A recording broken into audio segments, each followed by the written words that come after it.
আমি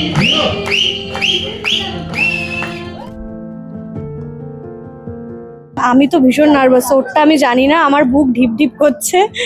কারণ আমরা বেশি কথা বলবো না, আমরা জাস্ট চাই যে 6th ফেব্রুয়ারি সবাই ছবিটা দেখুক আর তাদের মতামত আমাদেরকে দিক যে কেমন লাগলো।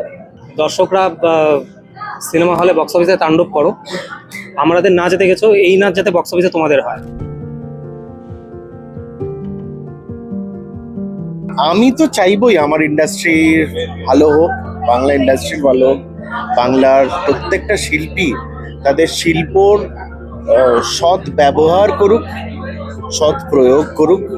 কেননা শিল্পীর হাতে একটা পাওয়ার থাকে।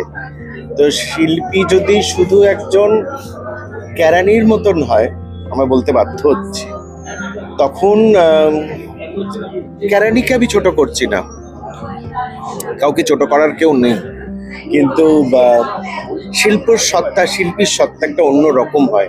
শিল্পী আসেন কিছু দেওয়ার জন্য, যদি কিছু দেওয়ার জন্য হয় তবেই মানুষ গ্রহণ করবে। খাঁচা 6ই ফেব্রুয়ারি রিলিজ করছে, একটু অন্য রকমের ছবি, যেহেতু ডার্ক ক্যারেক্টার্স প্রচুর, মানে যিনি হিরো সো কল্ড প্রোটাগনিস্ট তিনিও প্রথম দিকে প্রচুর ডার্ক। সো অনেকগুলো ডার্ক ক্যারেক্টার মিলে দেখা যাক কি হয় আর কি ম্যাজিক ফোটানো যায়। আমিও তো প্রথম দেখবো, ডাবিং এ যেটুকু দেখেছি আর